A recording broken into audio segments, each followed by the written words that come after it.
Fala galera, beleza? Então nesse vídeo aqui eu estou realizando alguns testes e fica aí a referência. Às vezes você também pode estar nessa mesma situação da necessidade de utilizar ou da possibilidade de utilizar uma fresa como essa, que é uma fresa para fazer rasgo, uma fresa para fazer rasgo T ou para fazer painel canaletado, o formatinho da fresa. Então a ideia dela ela entra no material até uma determinada profundidade e faz um rasgo por baixo da superfície. Aqui eu já fiz um testezinho mais ou menos para determinar alguns parâmetros, mas a ideia desse rasgo T aqui, como eu já disse, uma das possibilidades é fazer aquele painel canaletado. Aí depois você pode colocar um parafuso tipo de ponta, cabeça dentro do buraco aqui, para ela ficar preso, tá? Eu vou executar ali o corte de uma pecinha, não é nada específico, é só para testar mesmo, para ver os parâmetros. E vamos lá. A princípio fica o convite também para quem quiser participar do grupo que eu criei no Facebook, seria o grupo CNC em Ação, um grupo voltado para assuntos relacionados a CNC Router de uma maneira geral, programação, construção. Quem tiver dica, quem tiver dúvida, posso estar lá que o pessoal também está sempre ajudando, tá ok? Esse processo que eu vou realizar, basicamente ele vai utilizar duas fresas, vai utilizar essa fresa de rasgo T, eu vou iniciar o processo com ela, depois eu vou substituir e vou colocar de 2 milímetros só para concluir o corte. Então, os arquivos que eu crio assim, que vai utilizar várias fresas, eu utilizo aquele sistema que eu já expliquei, tem um vídeo no canal aí, que é a troca de ferramentas semi-automática. A gente carrega um único arquivo no programa. Aí eu vou utilizar uma ferramenta, quando ele acabou o processo que cabe com essa ferramenta, ele para, eu troco a ferramenta, zero de novo a altura do Z e continuo com a máquina trabalhando.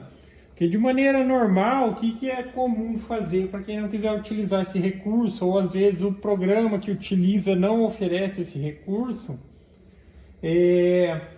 aí geralmente se cria um arquivo para essa fresa, e daí carrega esse arquivo, realiza o processo, depois se cria o outro arquivo para outra fresa. Nesse método aqui de troca de ferramenta semiautomática, a gente vai ter apenas um arquivo. Só para mostrar mais ou menos como que é a pecinha que eu vou fazer ali, é só para critério de teste, como eu disse, não é nada específico. Deixa eu segurar aqui, que aqui tá mostrando. Tá vendo? Vai ser só um retângulo, por assim dizer, e vai ter dois rasgo T. Então, eu já vi que provavelmente eu estava fazendo os testes ali, mas da maneira como eu fiz, talvez não necessite disso daqui. Porque eu programei a princípio, e ela vai realizar o processo dessa maneira. Esse círculo aqui que eu coloquei, é porque a princípio eu utilizei o recurso de furação para ela vir aqui com essa fresa e fazer o furo até a profundidade de 8. Era só para questão de que às vezes, tipo, não forçar ou ela entrar deslocando, mas provavelmente se fizer só o risco, aonde você quer que ela faça o painel canaletado, já vai dar certo, tá? É só o cuidado com o seguinte: essas linhas onde eu coloquei para fazer o risco aqui que vai passar com essa fresa, e antes que alguém pergunte, mas como que programa essa fresa? Eu programei como ela fosse uma fresa comum, tá? Eu só coloquei o diâmetro dela aqui, mas aí a gente vai usar o conceito lógico para trabalhar. Porque daí quando for para fazer esses rasgos aqui, o que eu tenho que tomar cuidado? Que ela entre antes da minha peça, e que na hora de sair ela saia depois da minha peça, porque essa peça eu quero que ela fique com efeito canaletado. E também é importante, aqui eu estou utilizando o recurso, a opção sobre, Então a gente tem a opção de recortar por fora, por dentro. Quando é assim, a gente vai utilizar o sobre. Tenho que colocar para ela fazer esse processo em uma passada única, porque é importante que ela desça até a profundidade e depois ela comece a se deslocar. Tá? Deixa eu colocar aqui. Então tem que tomar esse cuidado. E essa fresa também, porque aqui, ó, eu coloquei um corte sobre, a opção sobre, então ela vai seguir esses vetores. Como eu fiz aqui, eu vou fazer uma entrada inicial, mas mencionando novamente, eu acho que talvez não precisaria. Eu estava testando ali, ela fura bem, por assim dizer, tá? Ela fura bem. Então a questão do círculozinho aqui foi só para colocar aquele primeira entrada como furo, como se ela estivesse simulando um furo para ir mais devagarzinho nessa primeira entrada, porque depois na hora que ela entrar aqui de novo para fazer o rasgo, o furo já vai estar feito. Então eu faço o furo mais devagarzinho e depois eu entro ela com a velocidade normal e ela vai fazer o rasgo.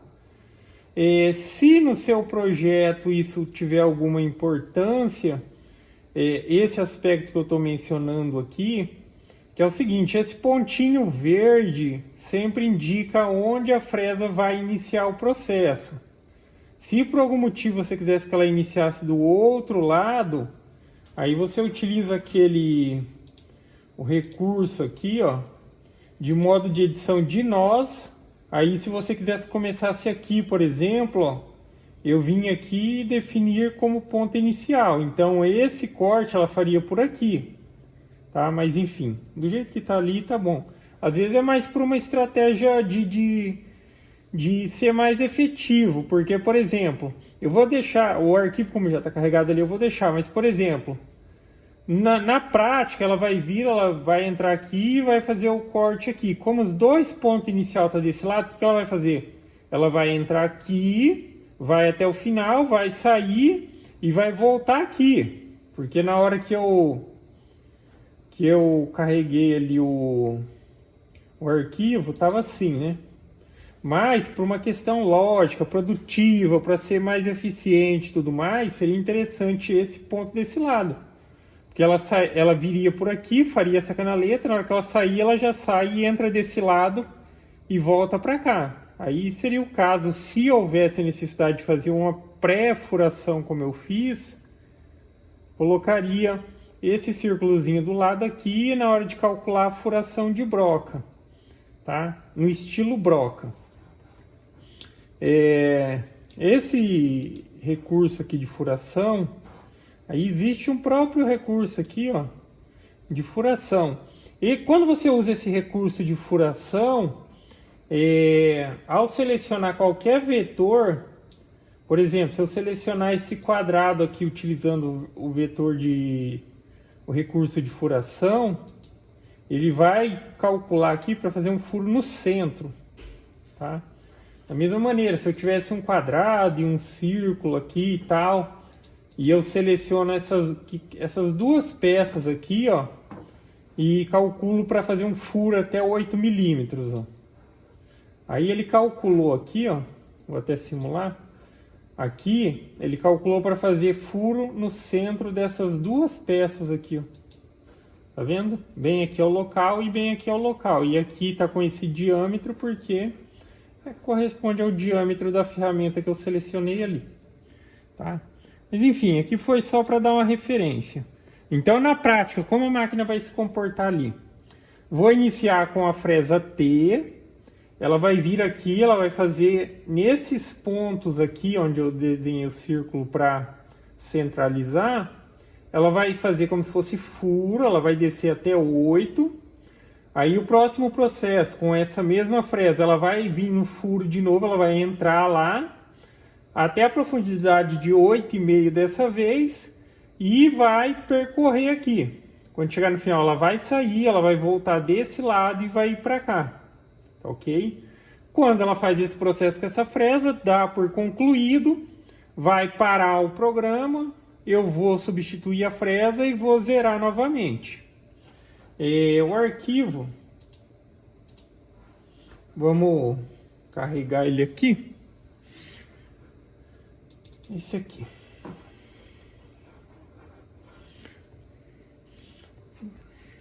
Vamos começar a posicionar a máquina aqui. Vou aproveitar esse pedacinho de material que sobrou ali. Aí eu vou zerar ela aqui, ó. E dica também, às vezes está vendo esse vídeo acaso, eu já dei essa dica várias vezes. Esses tecladinhos aqui sem fio, cara, é muito útil, principalmente para quem tem a máquina que é um pouco mais grande, às vezes vai zerar ali numa peça, precisa para não ficar lá mexendo lá no computador e olhando aqui, que não dá para dar uma boa precisão. Colocando um tecladinho desse, aí você vem próximo da máquina e faz o ajuste. Tem todos os comandos do teclado, inclusive esse meio aqui do tecladinho é um mouse. Tá? Se você mexer aqui, vai mexer o mouse lá também.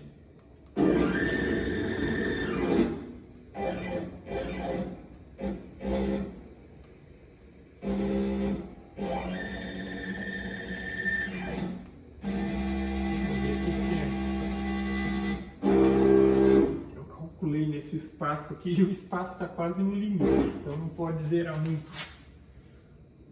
antes e muito depois.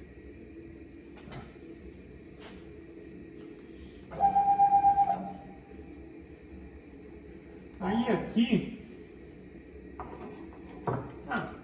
eu utilizo aqui o probezinho, tá? Mas isso daqui não é não tem nada a ver de ser isso daqui ser obrigatório. Mas em certas situações é bem mais prático. Vou zerar essa primeira fresa aqui. Aqui é o zeramento inicial, aí ela já faz o zeramento com base no material e tudo mais. Ela vai realizar o processo, aí ela para e eu substituo a fresa e zero de novo e coloco ela para recortar. E também mais uma dica, para quem tem, independente se for esses spindle que utiliza pinça e tudo mais, tenha também duas porcas, tá? A porca para pinça, porque quando você precisa trabalhar com mais de uma ferramenta, o que acontece? Você obrigatoriamente vai ter que tirar a pinça de dentro daquela porca. Então, tendo duas, você já deixa a próxima ferramenta preparada, ó, com pinça e com porca, e na hora que tirar já coloca essa. E também, obviamente, se você depende do equipamento para trabalhar, sempre tem uma peça reserva, tá? Só mencionando, esse aqui é o spindle de 3CV, ele utiliza a ER20. Eu vou dar o comando aqui para ele fazer o zeramento automático ali. Lembrando, também esse Auto Tool Change tem lá no canal como que faz para configurar.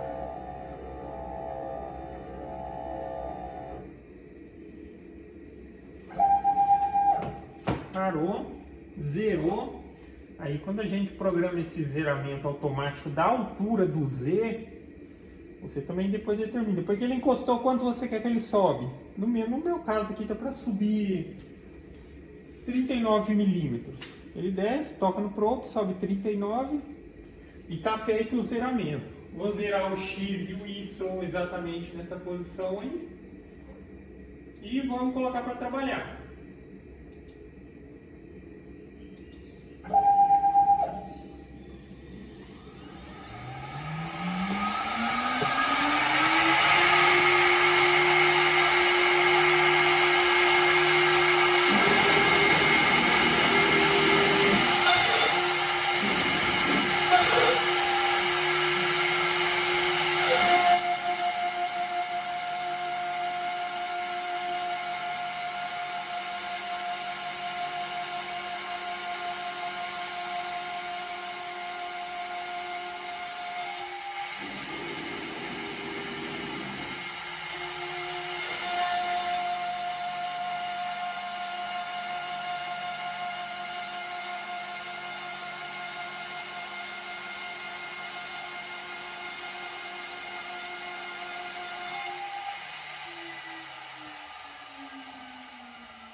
ali,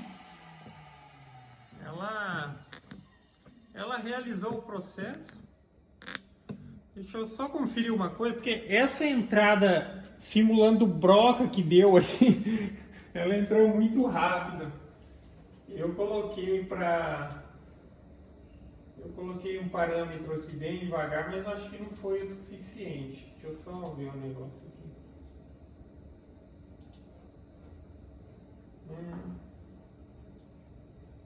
Porque aquela segunda entrada que deu rasgo seria o ideal de velocidade. Aqui eu... Ah, tá. Eu não... Tava com aquela primeira descida da broca, eu esqueci de mudar a velocidade. Ela furou, mas o ideal seria ali. Eu estou dizendo o ideal, mas esse ideal vai de equipamento para equipamento. Uns 700, talvez uns 500, porque depois na hora que foi para fazer o rasgo, aí aquela velocidade de entrada, aquilo ali foi uma boa, desceu meio devagarzinho e depois fez a canaleta. Só isso que eu estava verificando aqui.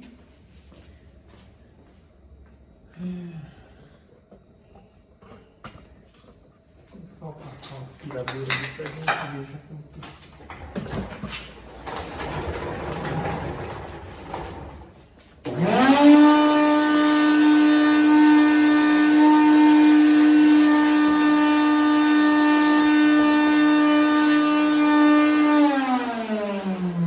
Então, enfim, tá feito o rasgo T, só que no caso da pecinha que eu desenhei ali, lembre-se, a peça ela tá com o rasgo passando pela peça, porque tanto no final quanto na entrada aqui, até para algumas ideias de criação de peça, poderia deixar a entradinha do parafuso dentro da peça, tá? Para entrar e para sair.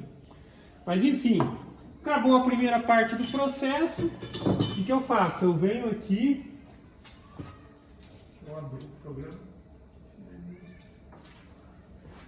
Eu vou subir o Z. Quando você trabalha com processos de múltiplas fresas, lembre-se sempre, porque tem alguma CNC que você pode rodar o eixo com a mão, às vezes até vem com aquele manípulo para mudar e tal. Evite de movimentar a máquina de forma manual. Toda necessidade de movimentação em processo de múltiplas fresas, faça pela movimentação do teclado, senão a máquina vai perder a referência.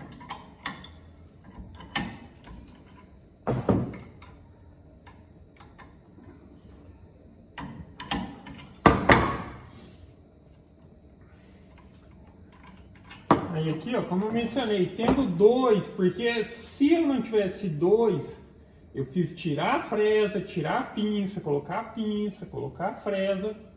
Tendo dois. E, novamente, não só nessa questão, porque isso não seria um problema. Se só tem um, ok, vamos substituir, mas a questão de sempre ter uma peça reserva, porque por mais que hoje em dia é rápido as coisas, né? Hoje em dia a gente compra pela internet e tem coisas que entrega até no mesmo dia, dependendo se você morar na cidade mais grande e tudo mais, até no mesmo dia entrega. Porque coisas assim, componentes, certos componentes, você dificilmente vai achar na sua cidade mesmo, tem que ser cidade grande. Mas, enfim, após substituir, o que eu preciso fazer? Eu preciso zerar novamente apenas a altura do Z, tá? Não mexo nas coordenadas X e Y. Se houver a necessidade, porque o trabalho, às vezes você fez, ficou um rebaixo e tal, naquele local que a máquina parou, não dá para fazer o zeramento da fresa, você pode deslocar ela pela movimentação do teclado sem problema algum. Tá? Não é obrigatório que você faça o zeramento exatamente do Z aonde parou. É só pela questão que ela parou aqui dá para fazer, o probe não vai modificar em nada a altura do material, então eu posso fazer aqui. eu já deixo próximo aqui, aí eu vou lá no programa e vou dar o comando para ele novamente zerar a altura do Z, de forma automática. Dei o comando. Tocou no probe, sobe os 39. Aí eu tiro ele daqui. E vou dar o comando para ela concluir o processo, já que nesse caso é só 2 fresas, então a próxima vai recortar. E vamos lá.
Então tá aí, ó, pecinha feita.